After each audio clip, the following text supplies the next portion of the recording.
السلام علیکم ورحمۃ اللہ وبرکاتہ۔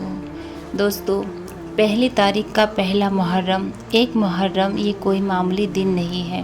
آج کے دن جو کام میں آپ کو بتانے والی ہوں، ان کاموں کو اگر آپ لوگ کر لیتے ہیں تو یہ تاریخ آپ کی زندگی میں دعائے رحمت بن جائے گی۔ یعنی کہ ایک محرم کی نفل نماز کا طریقہ اور اس دن کا خاص وظیفہ اگر کوئی شخص کر لیتا ہے تو انشاءاللہ تعالیٰ اس کے بعد وہ جو بھی دعا مانگے گا اللہ تعالیٰ کی بارگاہ میں اس کی دعا قبول ہوگی۔ اور صرف اتنا ہی نہیں، انشاءاللہ تعالیٰ اس کے تمام بگڑے کام بن جائیں گے، اس کی زندگی سے تمام پریشانیاں ختم ہو جائے گی، یہاں تک کہ وہ بندہ اپنی زندگی میں کتنی بھی دعائیں مانگ چکا ہوگا اور وہ دعائیں آج تک پوری نہ ہوئی ہو، وہ ایک محرم یعنی کہ محرم کی پہلی تاریخ کو یہ نفل نماز ادا کر لینے کے بعد دعا مانگے، انشاءاللہ اس کی وہ دعا بھی قبول ہو جائے گی۔ تو ایک محرم کی فضیلتوں کے بارے میں آپ لوگ اچھے سے جانتے ہی ہوں گے۔ میں آپ کو بتاتی ہوں، پہلی محرم کو آپ لوگوں کو سب سے پہلے 2 رکعت نفل نماز اس طریقے سے ادا کرنی ہے جیسے میں آپ کو بتانے والی ہوں۔ اس کے بعد ایک چھوٹا سا وظیفہ آپ لوگوں کو کرنا ہے، اور اس وظیفے کو کیسے کرتے ہیں آئیے جانتے ہیں۔ اس کو نماز کو ادا کر لینے کے بعد پڑھنا ہوتا ہے۔ بس اتنا سا ہی کام آپ لوگ کر لیجیے، پھر آپ لوگ دیکھنا آپ کی زندگی میں اس سے آپ کو کتنا زیادہ فائدہ دیکھنے کو ملے گا۔ تو سب سے پہلی چیز، جب بھی ہم لوگ کوئی بھی نفل نماز ادا کرتے ہیں تو اس کا وقت ہمیں سمجھ لینا چاہیے۔ تو اس نفل نماز کو ادا کرنے کا کوئی وقت مقرر نہیں ہے، صرف آپ لوگ سورج ڈوبتے وقت اور سورج نکلتے وقت اس نفل نماز کو ادا نہیں کر سکتے۔ تو دوستو، پہلی محرم کے دن آپ لوگوں کے پاس پورا دن ہے، کسی بھی وقت آپ لوگ اس نفل نماز کو ادا کر سکتے ہیں۔ تو اگر آپ لوگ پہلی محرم کو اس عمل کو نہ کر پائے تو دوسرے دن کریں، اگر دوسرے دن نہ کر پائے تو تیسرے دن کریں۔ لیکن ہاں دوستو، محرم کی 10 تاریخ سے پہلے کبھی بھی اس نماز کو ادا کیا جا سکتا ہے۔ انشاءاللہ تعالیٰ اس سے آپ کو بہت ہی زیادہ فائدہ ملیں گے۔ اب سمجھ لیتے ہیں ہمیں اس نماز کی نیت کس طریقے سے کرنی ہے۔ نیت ویسے تو دل کے ارادے کا نام ہے، لیکن زبان سے کہہ لینا افضل ہے تو بہتر ہے۔ آپ لوگ کسی ایک نماز کے بعد اس نفل نماز کو ادا کریں، یعنی کہ آپ چاہے تو فجر کے بعد، ظہر کے بعد یا عصر کے بعد اس نفل نماز کو ادا کر سکتے ہیں۔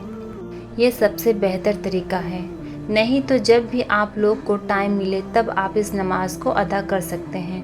آپ کو اس نفل نماز کی نیت بالکل اس طریقے سے کرنی ہے۔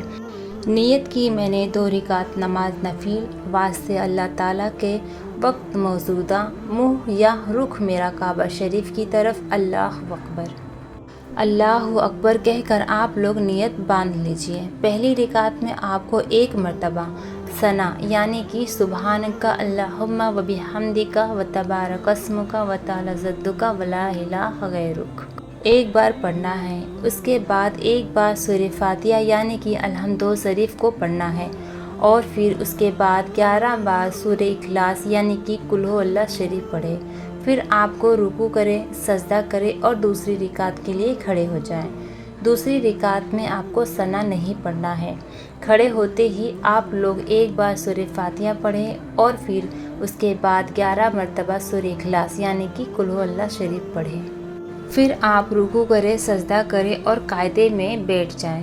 قاعدے میں آپ لوگوں کو وہی سب پڑھنا ہے جو آپ نارمل نماز میں پڑھتے ہیں، یعنی کہ التحیات، درود ابراہیم، دعائے معصورہ، ربنا آتینا، یہ ساری چیزیں پڑھ کر آپ لوگ سلام پھیر لیجئے۔ یہاں پر آپ لوگ کے 2 رکعت نفل نماز مکمل ہوئے۔ جب آپ لوگ سلام پھیر کر فارغ ہو جائے تو آپ لوگ ذہن نماز پر بیٹھے رہیں، اور ذہن نماز پر بیٹھے بیٹھے آپ لوگ 11 مرتبہ شروع میں درود پاک پڑھیں۔ جو بھی درود پاک آپ کو یاد ہو آپ وہ پڑھ سکتے ہیں، یا پھر آپ صلی اللہ علیہ وسلم پڑھ سکتے ہیں، یہ بھی ایک درود پاک ہے۔ اس کے بعد ایک چھوٹی سی دعا ہے، اس دعا کو آپ کو پڑھنا ہے جو آپ کو اسکرین پہ دکھ رہی ہے، اور جیسے میں آپ کو بتا رہی ہوں بس آپ کو ویسے ہی اس دعا کو کرنا ہے۔ اس کو آپ لوگ بنا گنتے کیے یعنی کہ بنا گنے پڑھے جب تک دل کرے، یعنی کہ آپ کو کاؤنٹ نہیں کرنا ہے۔ آپ چاہو تو 10 بار پڑھو یا 20 بار پڑھو یا 100 بار پڑھو یا 1000 بار پڑھو۔ جب آپ کو لگے کہ ہم نے بہت زیادہ پڑھ لیا ہے یا پھر آپ کو لگے کہ اتنا پڑھنا کافی ہے، جب آپ کا دل مطمئن ہو جائے، اس کے بعد آپ لوگ 11 بار آخر میں درود پاک پڑھیں، وہی درود پاک جو آپ نے شروع میں پڑھا تھا۔ اب آپ لوگ اللہ تبارک و تعالیٰ سے ہاتھ اٹھا کر اپنے نیک اور جائز مقصد کے لیے دعا مانگیے۔ یہاں پر آپ لوگ جو بھی دعا مانگیں گے انشاءاللہ تعالیٰ آپ کی وہ دعا قبول ہو جائے گی۔ اب یہاں پر آپ کو خیال رکھنا ہے، آپ خود کے لیے تو دعا کریں ہی، اس کے ساتھ ساتھ دوسرے کے لیے بھی دعا کریں۔ جو بیمار ہے، جو پریشان ہے، جو بے روزگار ہے، جو قرض دار ہے، ان تمام لوگوں کے لیے دعا کریں اور تمام مسلمانوں کے لیے دعا کریں۔ انشاءاللہ تبارک و تعالیٰ اگر آپ لوگ اس طریقے سے دعا مانگتے ہیں تو جو کام آپ کا آج تک نہ ہوا ہو وہ انشاءاللہ تعالیٰ آپ کا اس عمل کے ذریعے سے ہو سکتا ہے۔